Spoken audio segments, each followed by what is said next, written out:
कहानी की शुरुआत एक भयानक तूफान से जूझते हुए प्लेन से होती है, जहां हमारी मेन कैरेक्टर लिंडा अपने दोस्तों के साथ बिजनेस ट्रिप से लौट रही थी। सब कुछ ठीक चल रहा था कि तभी अचानक प्लेन जोर जोर से हिलने लगा और अगले ही पल उसमें एक जोरदार विस्फोट हो गया। जो लोग बिना सीट बेल्ट के खड़े थे वे बुरी तरह इधर उधर जा गिरे। इसके तुरंत बाद केबिन का हिस्सा प्रेशर के कारण फट गया और तेज हवा के झोंकों में कुछ लोग सीधे बाहर उड़ गए। इसी अफरा तफरी के बीच मैनेजर ने अपनी जान बचाने के लिए लिंडा का पैर कसकर पकड़ लिया। वहीं एक आदमी मदद के लिए बॉस की ओर बढ़ा, लेकिन बॉस ने उसे बेरहमी से बाहर की तरफ धकेल दिया। मगर गिरते वक्त उसने मैनेजर का पैर पकड़ लिया, जिससे उसका बैलेंस पूरी तरह बिगड़ गया और दोनों एक साथ प्लेन से बाहर गिर पड़े। लिंडा अभी इस सदमे से उबर भी नहीं पाई थी कि तभी उसे महसूस हुआ कि चारों तरफ अंधेरा छाने लगा है और प्लेन बेकाबू होकर सीधे समुद्र की तरफ गिर रहा है।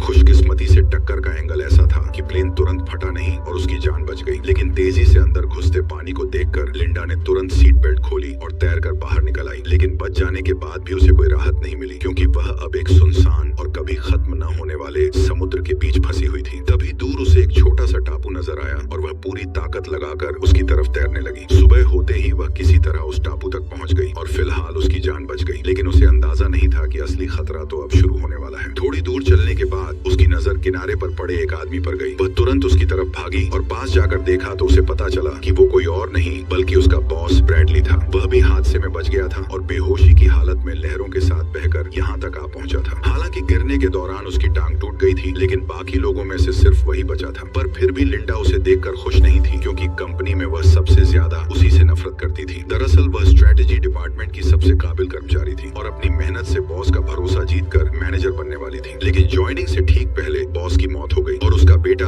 ब्रैडली कंपनी का मालिक बन बैठा। बॉस बनते ही उसने लिंडा का प्रमोशन छीन लिया और वह पोस्ट अपने चापलूस दोस्त को दे दी। इतना ही नहीं, वह अपने दोस्तों के साथ मिलकर अक्सर लिंडा को नीचा दिखाने लगा। यह सोचकर लिंडा के मन में आया कि वह उसे वहीं छोड़ दे, लेकिन उसने सोचा अगर वो उसकी मदद करेगी तो वह फिर से मैनेजर बन सकती है। इसलिए उसने तुरंत एक नुकीला पत्थर उठाया और उससे केले के पत्ते काटने शुरू कर दिए। फिर पेड़ का सहारा लेकर एक फ्रेम बनाया और पत्तों और टहनियों को बेल से बांधकर एक छोटी सी झोपड़ी तैयार कर दी। धूप से बचने का इंतजाम करने के बाद उसने पानी का जुगाड़ करने की सोची। उसने रेत में गड्ढा खोदा और उसमें नारियल के छिलके रखकर ऊपर पत्ते लगा दिए। कुछ ही देर में बारिश शुरू हो गई और उसने आसानी से पीने लायक पानी जमा कर लिया। बारिश थमते ही मौसम साफ हो गया और काफी देर बाद ब्रैडली को होश भी आ गया। लिंडा तुरंत उसके पास पहुंची और उसे पानी पिलाने लगी। जब ब्रैडली को पता चला कि लिंडा ने उसकी जान बचाई है, तब उसने झिझकते हुए उसे थैंक यू बोल दिया। इसके बाद लिंडा ने उसके सामने अपनी काबिलियत दिखाते हुए लकड़ी रगड़कर आग जलाई और जल्द ही उसने एक मछली पकड़कर उसे पका भी लिया। लेकिन ऐशो आराम की जिंदगी जीने वाले ब्रैडली के लिए ये मछली किसी कचरे से कम नहीं थी। फिर भी पेट भरने के लिए उसे बिना नमक मसाले वाली वो मछली मजबूरी में निगलनी पड़ी। लेकिन लिंडा को इस खाने से कोई दिक्कत नहीं थी, बल्कि वह तो इस जगह पर फंसने के बाद भी बेहद खुश थी, क्योंकि उसे यहाँ कोई भी नीचा दिखाने वाला नहीं था और वो खुशी खुशी यहाँ कई दिन बिता सकती थी। धीरे धीरे कुछ दिन गुजर गए और यहाँ माहौल का असर दोनों पर साफ दिखने लगा। एक तरफ लिंडा जो छोटी सी चीज पाकर भी खुश हो जा रही थी, वहीं ब्रैडली किसी तरह यहाँ से निकलना चाहता था। उसने पूछा कि उसने अब तक किनारे पर कोई SOS सिग्नल क्यों नहीं बनाया या आग को बड़ा क्यों नहीं किया, ताकि किसी की इस टापू पर नजर पड़ सके। उसके मुताबिक लिंडा को पहले यही करना चाहिए था, लेकिन उसने ऐसा कुछ भी नहीं किया। इसी बात पर वह उल्टा गुस्से में चिल्लाते हुए उसे ताने मारने लगा कि वह यहाँ बेवजह उसकी देखभाल का बस एक नाटक कर रही है। खुद टूटी टांग के कारण लाचार था, फिर भी लिंडा की इतने दिनों की मदद के बाद भी वो उसे अपना हक समझ रहा था। उसकी बातें सुनकर लिंडा को समझ आया कि वह केवल चापलूसी से उसका दिल नहीं जीत सकती है। उसे उसकी असली अहमियत तभी समझ आएगी जब उसे कोई तकलीफ होगी। यही सोचकर लिंडा बिना कुछ कहे वहाँ से उठी और उसे अकेला छोड़कर चली गई। शुरुआत में ब्रैडली उसकी इस हरकत पर भी ताने मारता रहा, लेकिन कुछ ही देर बाद उसे एहसास होने लगा कि उसने कितनी बड़ी गलती कर दी है। फिर भी वह घमंडी बना रहा और लिंडा के खुद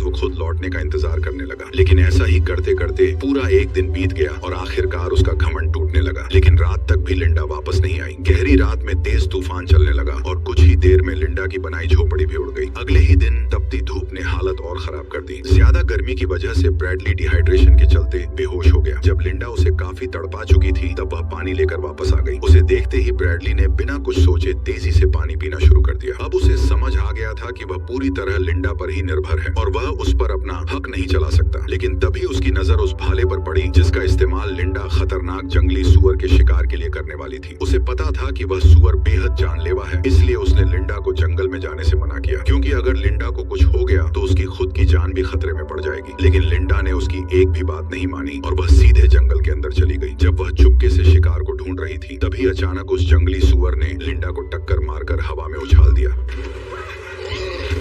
अच्छी बात ये रही कि गिरा हुआ पेड़ अचानक सुअर के सामने आ गया, जिससे वह सीधे हमला नहीं कर सका और लिंडा को तुरंत उठकर भागने का मौका मिल गया। लेकिन सुअर जैसे ही उसकी गंध पकड़कर पीछे दौड़ा, तब उसे रास्ते में सिर्फ फटे कपड़े ही मिले। सुअर कुछ समझ पाता उससे पहले ही लिंडा ने मौका देखकर भाला उसके शरीर में गहराई तक घुसा दिया। दर्द से पागल होकर सुअर ने भाले को मोड़कर तोड़ दिया और गुस्से में बेकाबू होकर दोबारा उस पर हमला करने दौड़ पड़ा। इसी खतरे के बीच लिंडा ने तुरंत लकड़ी के डंडे को सामने कर दिया। आखिरकार लिंडा ने उसे मार गिराया। सुअर का कटा हुआ सर देखकर ब्रैडली पूरी तरह हिल गया और पहली बार उसे समझ आया कि असल में लिंडा बहुत खतरनाक और ताकतवर है, जिससे अब ब्रैडली लिंडा से डर के रहने लगा। कुछ दिन बाद जब लिंडा जंगल में सामान ढूंढ रही थी तो उसे एक झरना मिला, जहाँ से साफ पानी सीधे पिया जा सकता था। अब उसे पानी की चिंता नहीं रही और वह इस खोज से काफी राहत महसूस करने लगी। लेकिन उसकी यह खुशी ज्यादा देर नहीं टिक पाई, क्योंकि तभी उसे दूर से इंजन की तेज आवाज सुनाई दी। आवाज सुनते ही लिंडा तुरंत उस तरफ दौड़ पड़ी। वहाँ पहुंचकर उसे एक बोट दिखाई दी, जिसे देखकर उसकी आंखों में एक उम्मीद जाग उठी। लेकिन जैसे ही वह मदद के लिए चिल्लाने वाली थी, तभी वह अचानक रुक गई। उसे एहसास हुआ कि अगर वह वापस लौट गई तो उसे फिर से वही घिसी पिटी जिंदगी जीनी पड़ेगी। किसी और बॉस के नीचे झुककर काम करना होगा और हर दिन उसके ताने सुनने पड़ेंगे। लेकिन अगर वह यहीं रुकती है तो वह अपनी मर्जी की मालिक होगी। उसे किसी का कहना नहीं मानना पड़ेगा और जो चाहेगी वही कर पाएगी। इन्हीं ख्यालों में उसने फैसला कर लिया कि वह इस टापू को नहीं छोड़ेगी। इसलिए वह तुरंत छुप गई और धीरे धीरे नाव को दूर जाते हुए देखती रही। वापस आने के बाद उसने ब्रैडली को इस बारे में कुछ नहीं बताया, लेकिन ब्रैडली सिर्फ मजबूरी में उसका कहना कर रहा था। असल में वह इस टापू पर हमेशा रहना नहीं चाहता था। 2 हफ्तों की इस जंगली जिंदगी ने उसे पूरी तरह बदल दिया था और उसका सब्र अब टूटने लगा था। उसने लिंडा से एक नाव बनाने को कहा ताकि उसकी मदद से वह पास मौजूद बोट तक पहुंच सके और कोई उन्हें देख सके। लेकिन लिंडा ने उसकी बात सुनते ही इसे बेहद खतरनाक बताते हुए नाव बनाने से साफ इनकार कर दिया। ये सुनकर ब्रैडली का गुस्सा फूट पड़ा, क्योंकि जब से वे इस टापू पर फंसे थे तब से लिंडा ने उसकी एक भी बात नहीं मानी थी, जिससे वह खुद को रोक नहीं पाया। उसने लिंडा से अलग होकर अपना खुद का एक अलग कैंप बनाने और नाव तैयार करने का फैसला कर लिया। लेकिन जैसे ही वह अकेले काम करने लगा, उसे एहसास हुआ कि यह उतना आसान नहीं है जितना वह समझ रहा था। उसे आग जलाने तक का सही तरीका नहीं आता था और टूटी टांग की वजह से वह ज्यादा दूर भी नहीं जा सकता था। मजबूरी में वह नारियल के खोल से बारिश का पानी जमा करने लगा। किसी तरह उसने एक छोटी झोपड़ी खड़ी की और रेत पर हेल्प लिखकर मदद का इंतजार करने लगा। लेकिन 2 दिन बीत जाने के बाद भी समुद्र से कोई जवाब नहीं आया। भूख से परेशान होकर वह मजबूर हो गया और आसपास के कीड़ों को खाने की कोशिश करने लगा। लेकिन जैसे ही उसने उन्हें खाया, उसे इतनी घिन आई कि वह तुरंत उल्टी कर बैठा। उधर लिंडा के पास एक से एक बढ़िया स्वादिष्ट खाना था, जिसे वह आराम से मजे लेकर खा रही थी। अपनी हालत देखकर ब्रैडली का घमंड पूरी तरह टूट गया। वह शर्मिंदा होकर टांग की परवाह किए बिना घुटनों के बल बैठ गया और उससे माफी मांगने लगा। उसका यह बदला हुआ रवैया देखकर लिंडा हंस पड़ी और उसने उसे फिर से अपने साथ शामिल कर लिया। इतनी बेइज्जती महसूस करने के बाद भी ब्रैडली अंदर ही अंदर लाचार था, इसलिए वह चुपचाप सही मौके का इंतजार करने लगा। करीब आधा महीना गुजरने के बाद उसकी हालत सुधरने लगी। तब लिंडा उसे टापू की सबसे ऊंची चोटी पर ले गई, जहां पहुंचना तो मुश्किल था, लेकिन वहां से दिखने वाला नजारा कमाल का था। लिंडा ने समझाया कि असली खतरा इसी खूबसूरत दिखने वाले इलाके में छिपा हुआ है। फिर उसने रास्ते के किनारे लगे कुछ जामुन जैसे फल तोड़े और बताया कि इनमें ऐसा जहर होता है जो शरीर को सुन्न कर देता है। इसके बाद उसने उन फलों का रस अपनी बाह पर लगाया, जिससे कुछ ही देर में उसकी स्किन पर लाल दाने उभर आए। आगे बढ़ते ही लिंडा ने एक्स जैसी बनी चट्टानों की ओर इशारा किया और बताया कि उसके आगे का पूरा इलाका कांटों और जहरीली बेलों से भरा हुआ है। इसलिए उसने सख्त चेतावनी दी कि उस जगह पर कभी भी सामान ढूंढने मत जाना। ये सुनते ही ब्रैडली के दिमाग में एक चालाक प्लान आया और वापस लौटते समय उसने थकान का बहाना बना दिया। फिर वह धीरे से जहरीले फलों के पास बैठ गया। जैसे ही उसने चुपके से कुछ जहरीले जामुन तोड़े, तभी अचानक जमीन धंस गई और लिंडा नीचे जा गिरी। असल में वह जगह ऊपर से मजबूत दिख रही थी, लेकिन अंदर से पूरी तरह खोखली और कमजोर थी। ब्रैडली घबरा गया और तुरंत उसे ऊपर खींचने लगा। भले ही वह लिंडा से नफरत करता था, लेकिन वह उसे इस तरह मरते हुए नहीं देख सकता था। आखिरकार उसकी कोशिश से लिंडा की जान बच गई और पहली बार उसने बिना कुछ कहे ब्रैडली पर भरोसा करना शुरू कर दिया। कुछ ही दिनों बाद समुद्र में तेज तूफान आ गया। किनारे के पास बनी उनकी झोपड़ी इस आंधी में पूरी तरह टूट गई और पेड़ों के गिरने से हालात और खराब हो गए। अच्छी बात यह रही कि उन्हें पहले ही पास में एक गुफा मिल गई, इसलिए दोनों तुरंत वहां भागकर छिप गए। उस वक्त दोनों पूरी तरह भीग चुके थे और ठंड से बचने के लिए उन्हें अपने कपड़े उतारकर एक दूसरे से चिपक कर सोना पड़ा। इस नजदीकी के चलते लिंडा को धीरे धीरे ब्रैडली से प्यार होने लगा। जल्द ही ब्रैडली को जंगल में मौजूद हर जहरीले फल की पहचान हो गई। अपने हुनर को दिखाने और लिंडा का शुक्रिया अदा करने के लिए उसने आज रात खुद खाना बनाने का फैसला किया। लिंडा ने बिना ज्यादा सोचे उसकी बात मान मान ली और उसे मौका दे दिया। हैरानी की बात यह रही कि उसने जो खाना बनाया वह सच में काफी टेस्टी था, लेकिन जैसे ही लिंडा ने थोड़ा सा खाना खाया तभी अचानक उसे चक्कर आने लगे और उसकी नजर धुंधली पड़ गई। कुछ ही पलों बाद वह खुद को संभाल नहीं पाई और सीधे जमीन पर गिर पड़ी, लेकिन ब्रैडली ने उसकी तरफ पलटकर भी नहीं देखा और तुरंत जंगल की तरफ भाग गया। थोड़ी देर बाद वह एक लकड़ी की नाव खींचते हुए वापस लौटा। असल में उसे पहले ही समझ आ गया था कि लिंडा उसे यहाँ से जाने नहीं देना चाहती, इसलिए उसने चुपके से ये नाव तैयार कर ली थी और सही मौका मिलते ही उसने जहरीले फल खिलाकर उसे बेहोश कर दिया। अब वह खुशी खुशी उस गंदी सी नाव को पानी में धकेलने लगा और बिना पीछे देखे तेजी से समुद्र की तरफ बढ़ गया। लेकिन वह ज्यादा दूर नहीं जा पाया था कि अचानक एक बड़ी लहर ने उसकी नाव को तोड़कर रख दिया। अगले ही पल उससे भी विशाल लहर उठी और उसे सीधे समंदर के अंदर खींच ले गई।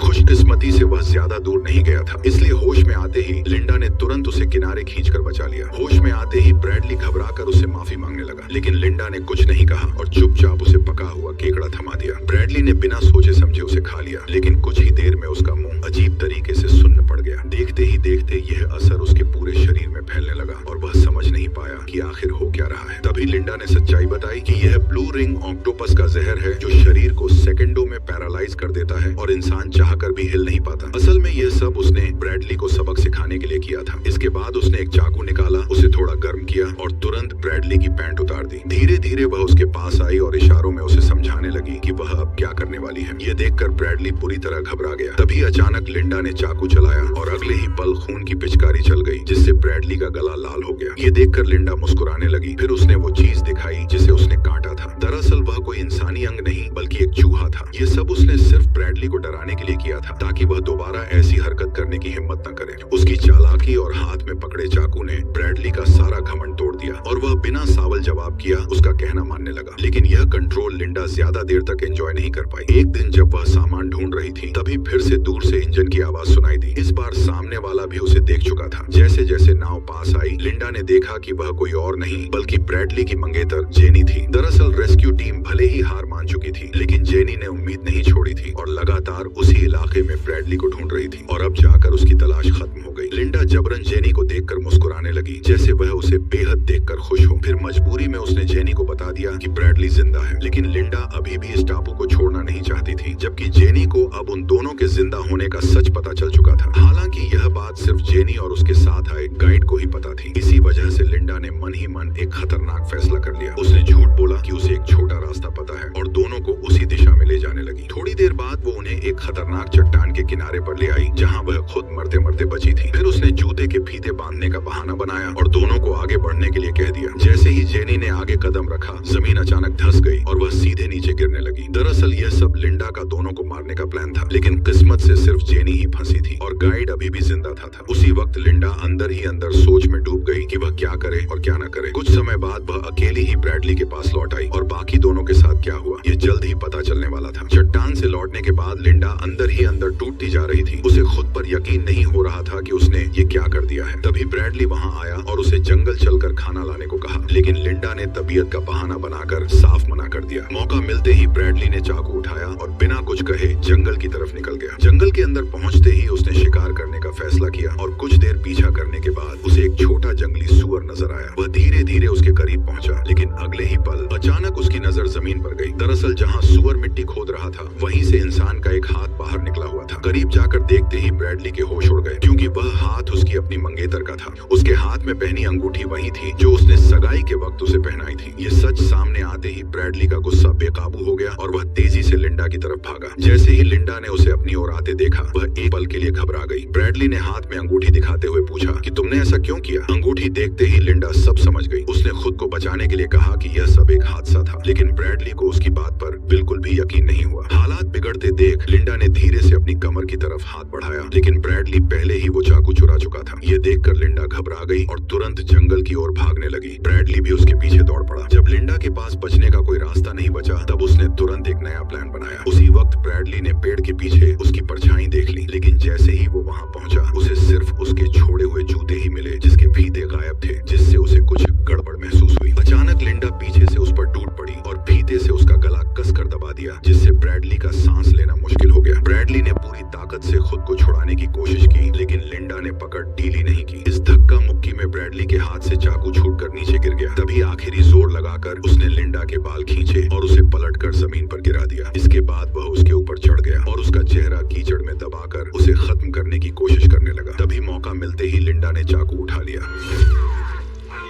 जब लिंडा ने आंखों से मिट्टी हटाकर दोबारा देखा तो ब्रैडली वहां से गायब हो चुका था। दरअसल वह उसी जहरीले इलाके की तरफ बढ़ रहा था जहां जाने से लिंडा ने मना किया था। ये देखकर लिंडा ने उसका पीछा नहीं किया और चुपचाप वापस लौट गई। काफी दूर तक भागने के बाद भी ब्रैडली के साथ कुछ नहीं हुआ, लेकिन जैसे ही उसने सामने देखा तब उसके होश उड़ गए, क्योंकि दो विशाल चट्टानों के बीच उसे एक आलीशान विला दिखाई दिया, जिससे साफ हो गया कि यह कोई सुनसान टापू नहीं बल्कि किसी का प्राइवेट आइलैंड है। उम्मीद की एक नई किरण के साथ ब्रैडली तुरंत वहां पहुंचा और मदद के लिए चिल्लाने लगा, लेकिन अंदर से कोई जवाब नहीं आया। तभी उसने देखा कि दरवाजा खुला हुआ है। घर के अंदर घुसते ही ब्रैडली ने जल्दी जल्दी लाइट ऑन की और हर जगह नजर दौड़ाकर कुछ काम की चीजें तलाशने लगा। तभी उसकी नजर फ्रिज पर पड़ी और उसे खोलते ही अंदर तरह तरह के मॉडर्न ड्रिंक्स सजे हुए दिखाई दिए। प्यास से बेहाल ब्रैडली ने तुरंत एक पानी की बोतल उठाकर पीने लगा, लेकिन तभी अचानक सब कुछ बदल गया। न जाने कैसे स्पीकर से लिंडा की आवाज गूंज उठी और उसकी बात सुनते ही ब्रैडली को पूरी सच्चाई समझ आने लगी। उसे एहसास हुआ कि जहरीले इलाके वाली सारी बातें झूठ थी और सिर्फ उसे इस जगह से दूर रखने के लिए ये कहानी बनाई गई थी। अब लिंडा ने बिना किसी झिझक के सब कुछ साफ साफ बता दिया। असल में जो जहाज उसने पहली बार देखा था वो हर महीने यहाँ सप्लाई देने आता था और उसी के जरिए उसे इस आलीशान विला का पता चला था। यहाँ आने के बाद उसने छुपकर दरवाजे का पासकोड देख लिया और फिर सही मौके पर इस जगह पर पूरी तरह कब्जा कर लिया। हालांकि असली मालिक यहाँ बहुत कम आता था, इसलिए वह हर बार सब कुछ साफ करके आराम से यहाँ रहती थी। किसी को शक भी नहीं होता था और सब कुछ उसके हिसाब से परफेक्ट चल रहा था। लेकिन जेनी के अचानक आने से उसका पूरा प्लान बिगड़ गया। अनजाने में हालात ऐसे बन गए कि उसे जेनी को मारने का कदम उठाना पड़ा।